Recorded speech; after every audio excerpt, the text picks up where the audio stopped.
Welcome back to another FPL video. This will be the best free hit team for Gameweek 21. There's such a long way until the deadline, and not only that, Gameweek 21 seems to go on forever. As you can see on screen, those are all the fixtures, and this free hit team will be designed to help you with your free hits, of course, but also just to target 1 week punts, some differentials to really boost you up the ranks in this upcoming game week. And some of these options will be good long-term choices, and I also build upon that in the best wildcard team video already out on the channel. If this video gets over 200 likes, there's going to be a team selection video, also an updated wildcard, and potentially even more content, maybe a rating your teams video. So let me know down in the comment section below what you want to see. Without further ado, let's jump straight into this video. To provide a bit of context, I have roughly 105 million in terms of overall squad value, but in terms of selling price, it would be around 102.7 million. So there is a disparity between selling prices and overall team value, and this squad will be affordable for many of you watching, but I'm also going to discuss some alternatives as we go along, just in case you're not able to afford it. Some of you watching might even have even more money in the bank compared to myself, and as a result, you can go for some upgrades in certain positions, but it's completely down to you how you want to play it. 50-man squad designed specifically for the free hit, and also 1 week punts to really optimize the Gameweek 21 fixtures. And we're going to start off with the goalkeepers. Arsenal have been out of sorts recently, and this video is recorded on the Friday, so let's see how they do against Liverpool on Sunday. But David Raya would be a good option between the sticks against Crystal Palace at home, and especially with Olise potentially missing the next few weeks. Let's wait and see what updates we get. Roy Hodgson did talk about him and said, as you probably saw in the game against Brentford, Michael had to come off right at the end. He felt his hamstring with the last sprint he made of the game, and as a result, he missed out in the FA Cup game against Everton, which ended 0-0. And Olise suffered a similar issue in terms of the injury, which is comparable to the one that saw him out for 6 months. So Olise is a bit of a touch and go player right now, and if he is available, that would reduce Arsenal's chances of a clean sheet, as Olise has returned in his last 4 Premier League games. But I still like David Raya regardless of whether Olise is fit or not for that London derby, and he's one of the best goalkeepers in Gameweek 21 and also in the long term. But right now, considering how the goalkeeper situation is going, I think having just Areola and Dubravka is more than enough, and I discussed this in the best wildcard team video as well. But you could make a case for starting Areola over Raya anyway. Who would you go for right now? FPL sometimes comes down to form versus fixtures, and Areola has both of them in his favour, facing Sheffield United away and also scoring 29 points in the last 3 game weeks, which is an insane tally for a goalkeeper. But in terms of the predicted points and the algorithms, they would favour Raya, and the clean sheet chances are definitely with Arsenal. But I think right now it's very difficult to look past Areola, and you don't really need an expensive goalkeeper.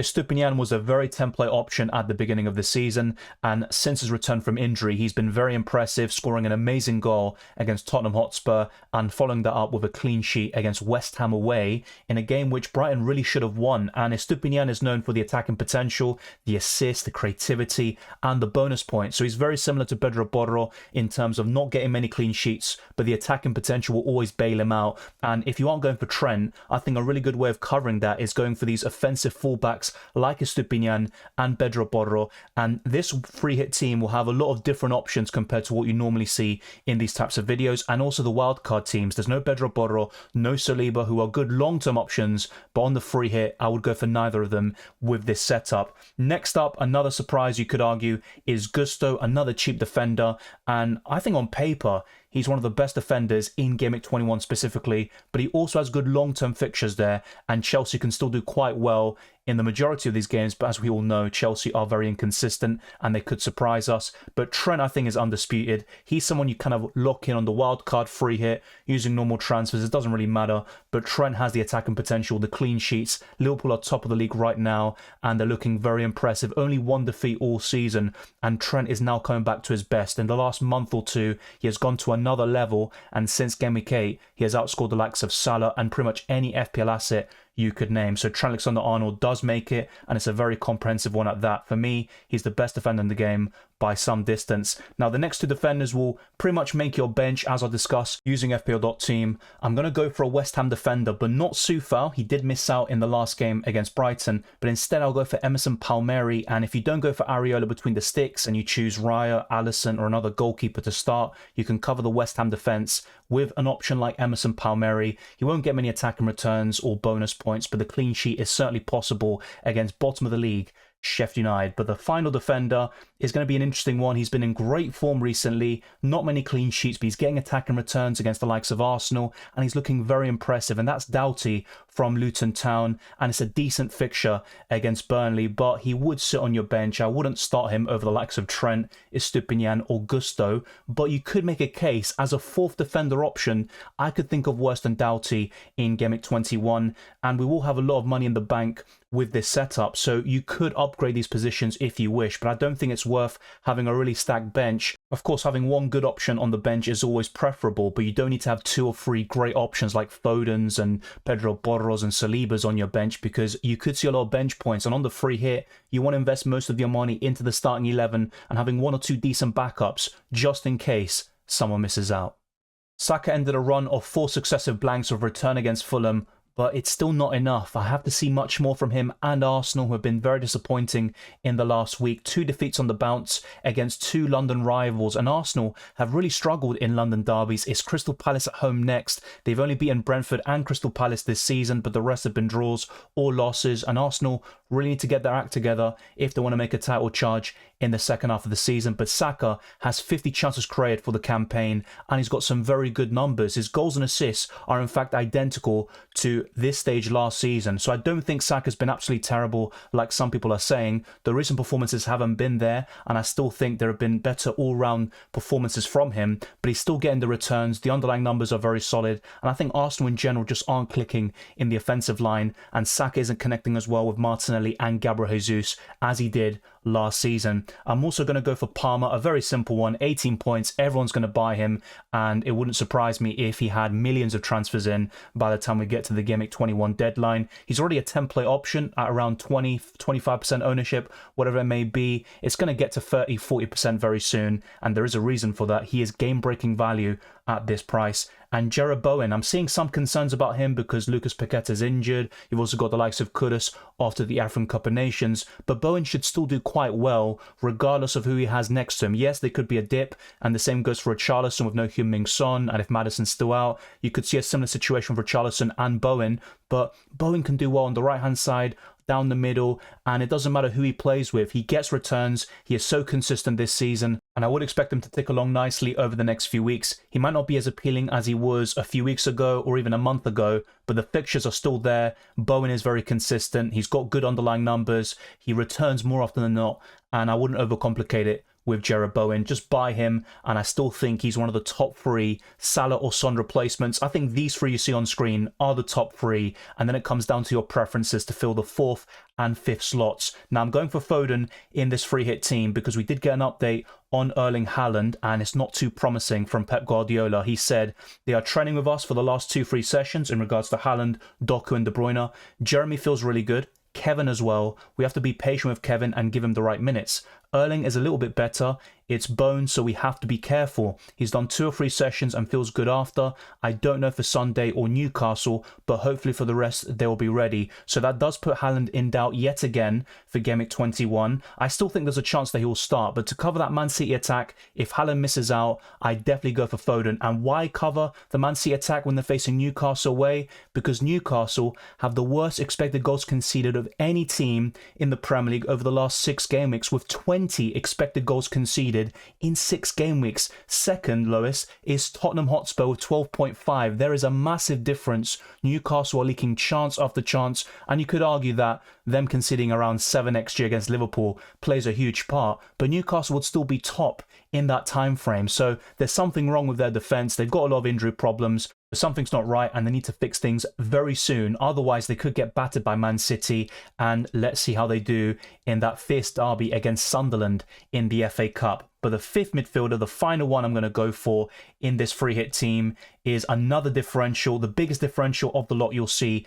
in this video, and that's Diogo Jota facing Bournemouth away. He might not start the game because you've got Gakpo, Diaz and Darwin Nunez, but if Jota gets the minutes, he's going to return. He's very consistent and efficient, and he's probably the best finisher that Liverpool have in their club alongside Mohamed Salah, and I think he could be a great acquisition over the next month whilst the Egyptian is off to the African Cup of Nations. So that is the midfield 5. In terms of other Salah or Son replacements, Richarlison would definitely be up there. But for this week specifically, I would favour Jota, Foden, and perhaps Pascal Gross as well.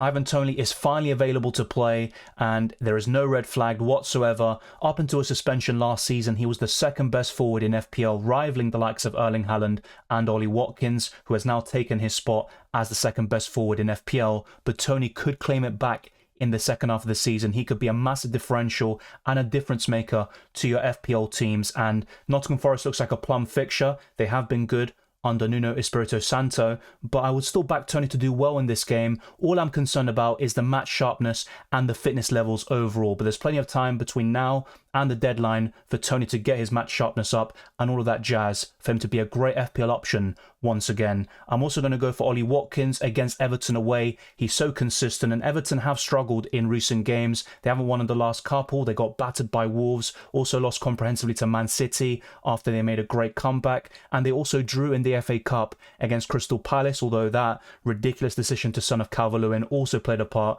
But Watkins can cause havoc in any game. The consistency is just right up there with the best options in FPL, and that's why he makes it yet again into a best free hit team or wildcard team. It doesn't matter. Watkins is one of the best options in FPL, and the same goes for Solanke facing Liverpool, and it's going to be difficult to bench him and also to include him on a free hit, you could argue. And if Haaland is unavailable, I would replace him with Solanke. In Cuckoo has some injury problems. He picked up another problem which will see him out of the Chelsea game for the FA Cup. But Solanke for me is still one of the best forwards right now, and because Toney is kind of an unknown due to how long he's been out for, I would rank Solanke as the third best forward in FPL. That could change over the coming weeks and months, but this front three is probably the best one you can assemble if you don't go for Erling Haaland.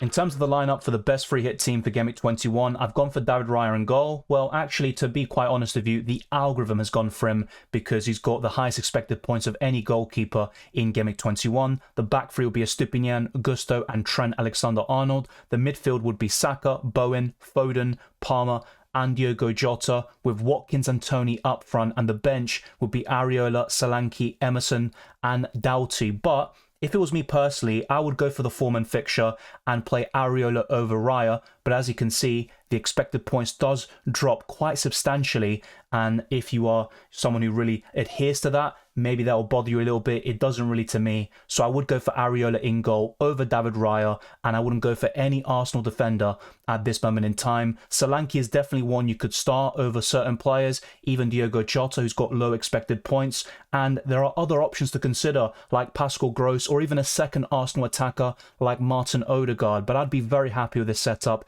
and if I were playing the free hit in Gameweek 21, this would be my exact starting 11. The only change I would make is Erling Haaland in if he was deemed fit to play and he's going to start against Newcastle away from home. The captaincy would be Jarrod Bowen with Saka as the vice in terms of the algorithm, but one other great option, or two actually, would be Palmer and Trent Alexander-Arnold. They would be great differentials, and if it were me personally, I'd probably favour Palmer and Trent over Saka at this moment in time, but that's mainly based on form. I would back Saka to turn things around, which is why he makes it into this team in the first place, and I always discuss him in the best wildcard team videos and transfer tips. For me, he's definitely a hold, and once Arsenal start to click offensively and Saka gets back to his best level, I think is a great option and probably in the top three amongst midfielders until the end of the campaign.